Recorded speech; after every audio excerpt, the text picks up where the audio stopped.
চৌঠা মে ভোটের ফলাফলে ব্যাপক জনাদেশ পেয়ে রাজ্যের সরকার গড়েছে বিজেপি। তারপর কেটে গিয়েছে এক মাস, কিন্তু রাজ্যের রাজনৈতিক ঝড় থামছেই না। শনিবার সোনারপুরে গিয়ে হামলার মুখে পড়েন তৃণমূল সাংসদ অভিষেক ব্যানার্জি। অভিষেককে রীতিমতো মারধরের পাশাপাশি তাকে লক্ষ্য করে পাথর আর ডিম ছোড়া হয়, সেটাও ক্যামেরাবন্দি হয়েছে। ভিডিওতে দেখা যায় উত্তেজিত জনতা অভিষেক ব্যানার্জিকে ঘিরে টানা হেঁচড়া করে। এই ঘটনার পর অভিষেককে হাসপাতালে ভর্তি করা হলে ছুটে আসেন মমতা ব্যানার্জি। মমতা বলেন, কোনো ক্রমে হেলমেট পরিয়ে অভিষেককে বাইরে বের করে আনা হয়। মানুষের আশীর্বাদের শুভ কামনায় ও বেঁচে গেছে। সারা গায়ে চাকা চাকা দাগ, যেভাবে পাথর ছোড়া হয়েছে স্পট ডেড হতে পারত যদি না স্থানীয়রা তাকে হেলমেট না পরিয়ে দিতেন। ওর বুকের চারপাশে রক্ত জমে আছে। সোনারপুরে ঘটনাস্থল থেকে সরাসরি অভিষেককে নিয়ে যাওয়া হয় বাইপাসের ধারের একটি হাসপাতালে, কিন্তু সেখানে চিকিৎসা হয়নি তৃণমূলের সর্বভারতীয় সাধারণ সম্পাদকের। তড়িঘড়ি তাকে নিয়ে যাওয়া হয় অন্য একটি হাসপাতালে। সেখানে চিকিৎসা করার পর অবস্থা গুরুতর নয় বলে জানিয়ে বাড়ি ফেরত পাঠানো হয় অভিষেক ব্যানার্জিকে। আর এই নিয়ে সরব হয়েছেন মমতা ব্যানার্জি। খবর পেয়ে ঘটনাস্থলে ছুটে আসেন তিনি। সাংবাদিকদের মুখোমুখি হয়ে মমতা বলেন, আমি যখন হাসপাতালে বসেছিলাম তখনই চিকিৎসকদের কাছে থ্রেট ফোন কল আসছিল। ডিসি সাউথ কল করেছিলেন, যদিও চিকিৎসকরা ওকে ভর্তি করাতে চেয়েছিলেন। যদি প্রয়োজন না থাকতো তাহলে 2 ঘন্টা আইটিইউতে নিয়ে কেন পরীক্ষা করা হলো? স্যালাইন হাতে বাড়ি গেছে অভিষেক। আমাদের ফ্যামিলি ডাক্তার ওকে দেখছেন।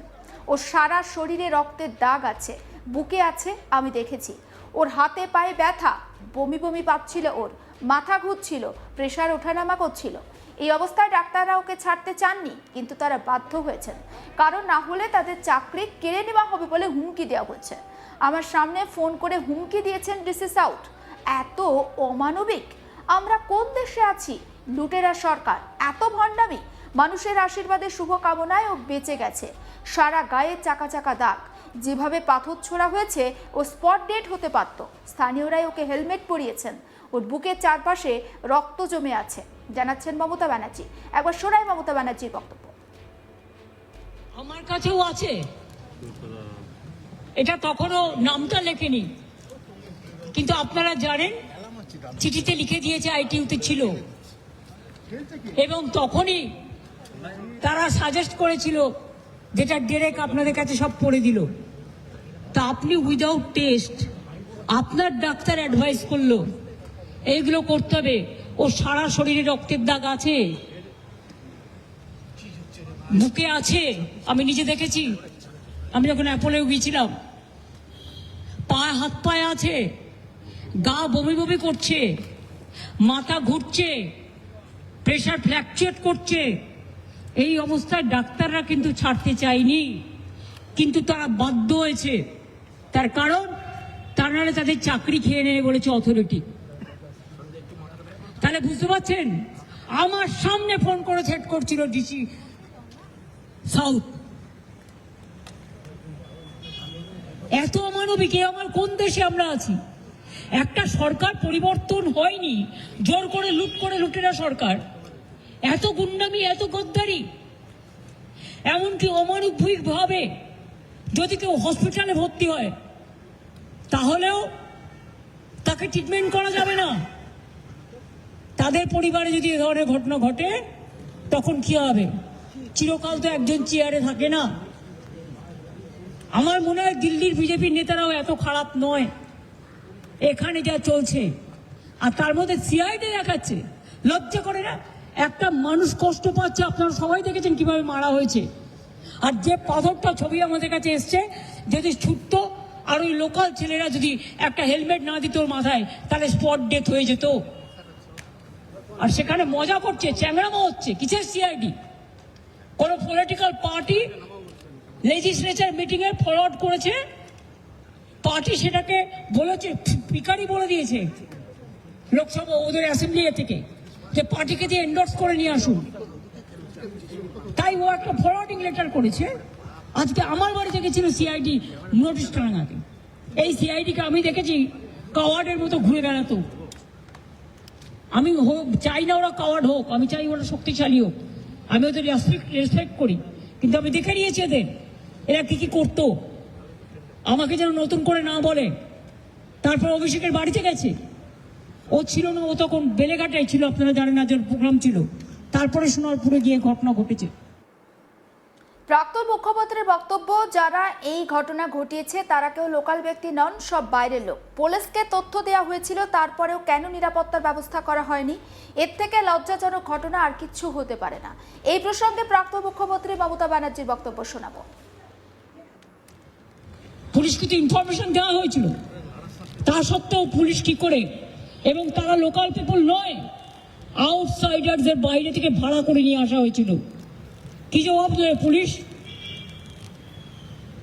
রাজনীতির উত্তর কি? পাটকেলে? না রাজনীতির উত্তর বন্দুকে? না রাজনীতির উত্তর ভয় নয়, ভরসা রাখুন। হসপিটালকেও ভয় দেখাচ্ছে, ডাক্তারকেও ভয় দেখাচ্ছে, মানুষকেও ভয় দেখাচ্ছে, বিভিন্ন সম্প্রদায়কে ভয় দেখাচ্ছে, বিভিন্ন ধর্মের মানুষ, হিন্দু থেকে মুসলমান, মুসলমান থেকে শিখ, শিখ থেকে খ্রিস্টান, রাজবংশী থেকে তপশিলি, আদিবাসী, কেউ কিন্তু বাকি নেই। এর উত্তর কিন্তু জনগণই দেবে। আজকের দিনটাই সব নয়। আজকের দিনটায় যে অত্যাচার আপনারা দেখালেন, আমাদেরও সরকার ছিল, কোনোদিন আপনাদের গায়ে আমরা টাচ করতে দিইনি। কত মর্যাদা নিয়ে ঘুরে বেড়াতেন, কত কেস ছিল সেগুলো আপনারা খুঁজে নিন। কোর্টের রায় ছিল এফআইআর করা যাবে না তার বিরুদ্ধে। একজন হাজব্যান্ডের ওয়াইফ তো কেসও করেছিল, সেসব ঘটনা আমরা জানি। কিন্তু আজকে যে ঘটনা তারা ঘটাচ্ছেন, এর থেকে লজ্জাজনক ঘটনার কিছু হতে পারে না। তবে এই ঘটনা ঘটিয়ে ওকে আজকে মানুষের আশীর্বাদে বেঁচেছে, মানুষের দোয়ায় বেঁচেছে, মানুষের শুভকামনায় বেঁচেছে। আমি বিশ্বাস করি আগামীকাল থেকে আমাদের ছেলেমেয়েরা, কর্মীরা, তারা নিজেরা রাস্তায় তাদের কর্মসূচি নেবেন। আর আমিও 2 তারিখ থেকে আমার কর্মসূচি শুরু করছি রানী রাসমণি রোড থেকে। দেখুন, গতকাল সোনারপুরে যে ঘটনা ঘটেছে সেটা বোধহয় রাজ্যে বেশ অনভিপ্রেত ছিল। তৃণমূল কংগ্রেসের second in command Abhishek Banerjee, তিনি এইভাবে হেনস্থার শিকার হতে পারেন, তাকে যে এইভাবে চোর চোর স্লোগান শুনতে হতে পারে, সেটা বোধহয় এ রাজ্যে অন্তত কেউ কল্পনা করেননি। তৃণমূল তো কল্পনা করেই। কিন্তু গতকাল সোনারপুরে যে ঘটনা ঘটলো সেটা আরও একবার চোখে দেখিয়ে দিয়েছে আঙুল দিয়ে যে পাবলিক খেপলে ঠিক কী পরিস্থিতি তৈরি হতে পারে। রাজ্যে ভোট পরবর্তী হিংসায় নিহত তৃণমূল কর্মীর বাড়িতে দেখা করতে যাওয়ার কথা ছিল অভিষেক ব্যানার্জির। প্রথমে তিনি বেলেঘাটে গিয়েছিলেন, সেখানে একজন কর্মীর বাড়িতে তিনি যান, তারপর তিনি ফিরে আসেন, কারণ তাকে সিআইডি তলব করেছিল, বেশ কিছু নোটিশ তাকে দেওয়া ছিল, সেটা তিনি রিসিভ করেন। তারপর বিকেল নাগাদ তিনি সোনারপুরের উদ্দেশ্যে রওনা দেন। কিন্তু কামালগাজী ব্রিজের শেষ হতেই বাইকে করে যখন তিনি ওই কর্মীর বাড়িতে যাওয়ার চেষ্টা করছিলেন, তখনই ঘটে গেল সেই অঘটন। অভিষেক ব্যানার্জিকে কার্যত ছেকে ধরে এলাকার মানুষজন। চোর চোর স্লোগান, কালো পতাকা দেখানো হয়, তারপর তাকে লক্ষ্য করে পাথর ছোড়া হয়, ডিম ছোড়া হয়, জুতো ছোড়া হয়, এমনকি অভিষেক ব্যানার্জির জামার বাটনও ছিঁড়ে দেওয়া হয়। সেই ছবিও ধরা পড়েছে। বিধ্বস্ত অবস্থায় কার্যত অভিষেক ব্যানার্জি সোনারপুরে ওই তৃণমূল কংগ্রেসের যে কর্মী, যিনি ভোট পরবর্তী হিংসায় নিহত হয়েছেন, তার বাড়িতে যান। সেখানে প্রায় ঘণ্টাখানেক ছিলেন তিনি, কিন্তু তারপরও বাইরে তাকে লক্ষ্য করে চোর চোর স্লোগান শোনা যায়। এবং অভিষেক ব্যানার্জি বলেন যে তিনি ভয় পাননি, তার জন্যই তিনি এখানে এসেছেন। সমস্ত আপডেট পৌঁছে দেবো আপনাদের কাছে। নজর রাখুন আজ তাক বাংলায়, সাবস্ক্রাইব করতে ভুলবেন না।